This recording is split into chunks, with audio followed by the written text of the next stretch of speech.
Hi and welcome to Sober Bliss with me, Gail. Today I'd like to talk to you about how to protect your sobriety at Christmas. This is a wonderful, happy, joyful time of year, but for those of us who are sober or in recovery, it can also be very stressful, triggering. It could also be lonely in the sense that everybody else is going crazy and drinking, and because you're not, you can kind of feel a bit left out and a bit isolated and lonely.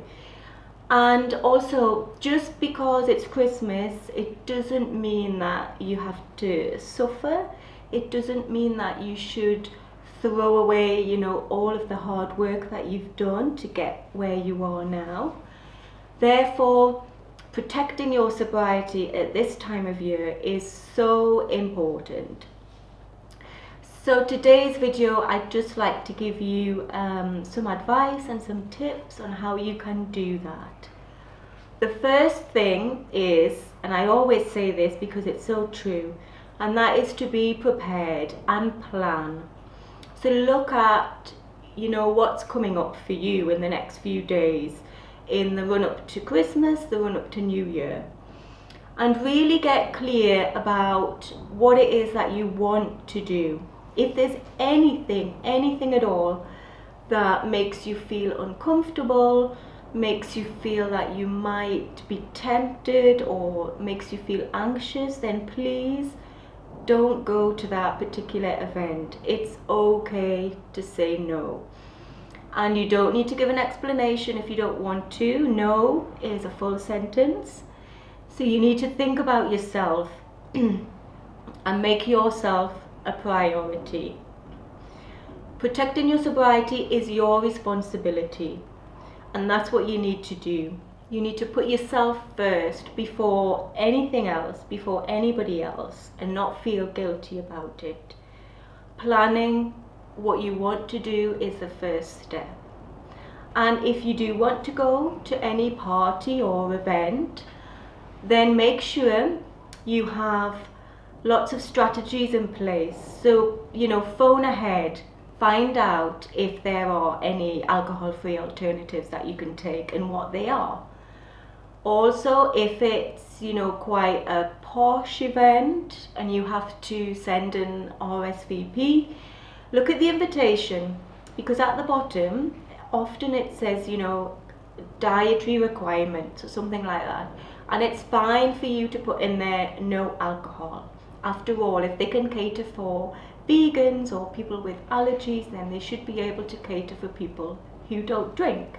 So that's a really good tip. Second thing is, use your tools and use your strategies that work for you. It's so important to stick to your routines, maintain the structure that you've got in your life. Don't, throw it all out of the window just because it's Christmas, as often we might be tempted to do. If you go to meetings, make sure you regularly go to meetings. Find out if there are any events or meetings in your area on particularly difficult times. So that might be Christmas Eve, it might be Christmas Day, it might be New Year's Eve. And if there are meetings available to you, then go to them. Remember your network of people who are there to help and support you, and use them. Call somebody if things get too tricky. And don't wait until, everything gets too much or it all becomes overwhelming.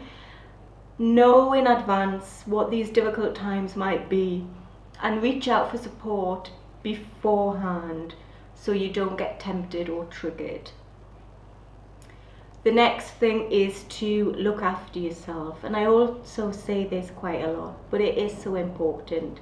Again, just because it's Christmas doesn't mean that you have to, forget your daily routine, forget your structures. In fact, at this time of year, it's even more important to keep doing what you've been doing. Whether that be meditation or journaling or talking to somebody, having time for yourself, going out for walks. You must keep up with those things. At the end of the day, I know there's a lot of hype and excitement and everything surrounding Christmas, but it's just another day, really. So don't stop doing what you always do just because it's Christmas. Another thing that I would suggest, and this is a bit tricky, or it can be a bit tricky, and that is not to dwell on years gone by. I remember one Christmas Eve, I was all happy and party and everything, and I had far too much to drink. And as a result, it was a nightmare trying to get all the presents under the tree. We'd forgotten where we'd put them, and we were trying to be quiet, and we made too much noise. And then the next day, obviously, I woke up with a horrible hangover, and it took about 5 coffees and a bacon sandwich just to feel normal. And I just felt so bad because the kids were excited and I just couldn't be bothered. And it is painful when you remember things that have happened in the past, but they are in the past, so keep them there. Don't dwell on them, because that can throw up more upsetting emotions and difficult feelings, and it can make you feel down and upset. So leave them in the past where they are and focus on what will be, maybe it's your first sober Christmas or you're in early recovery.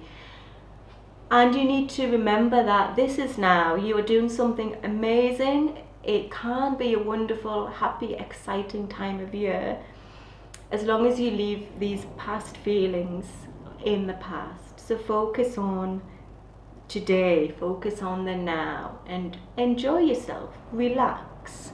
What's gone is gone. Focus on the future.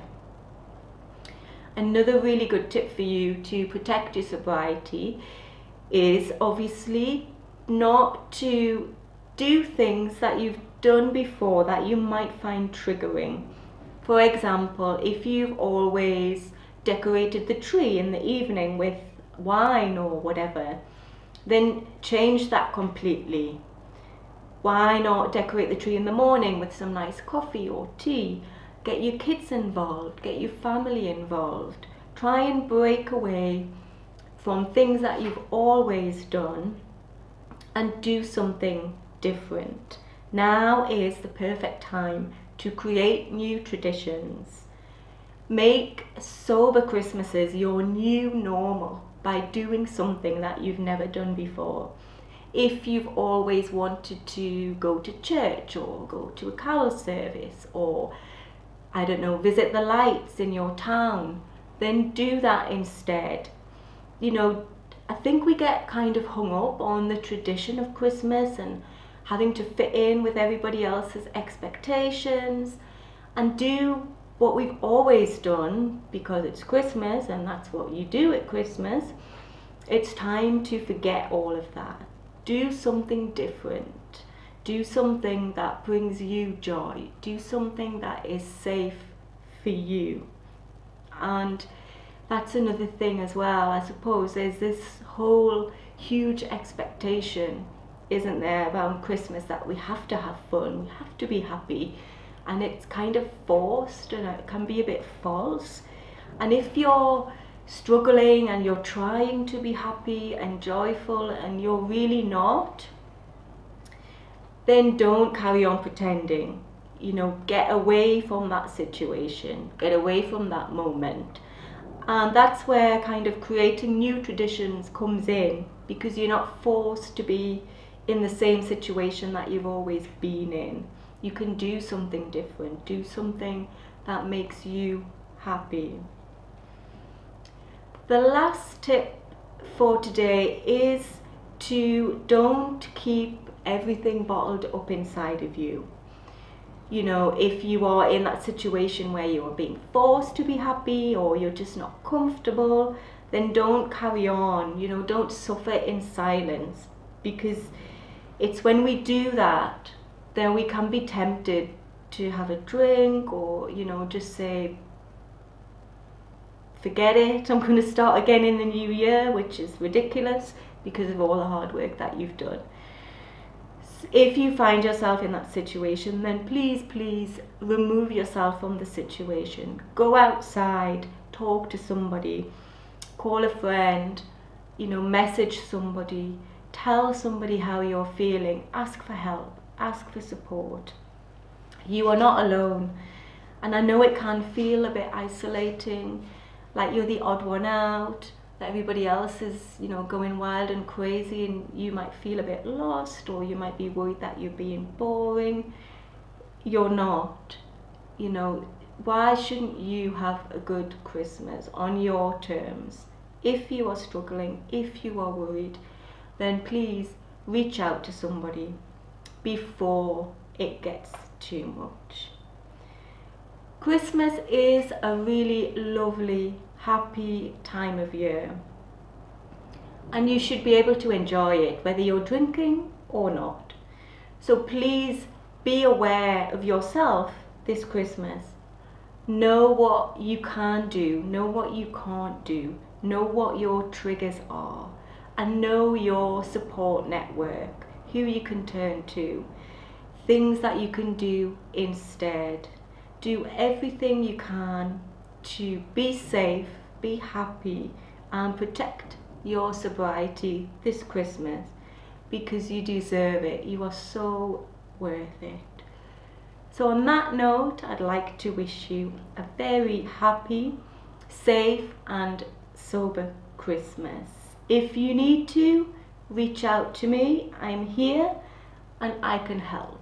Thank you so much for watching, and I'll see you very soon. Bye.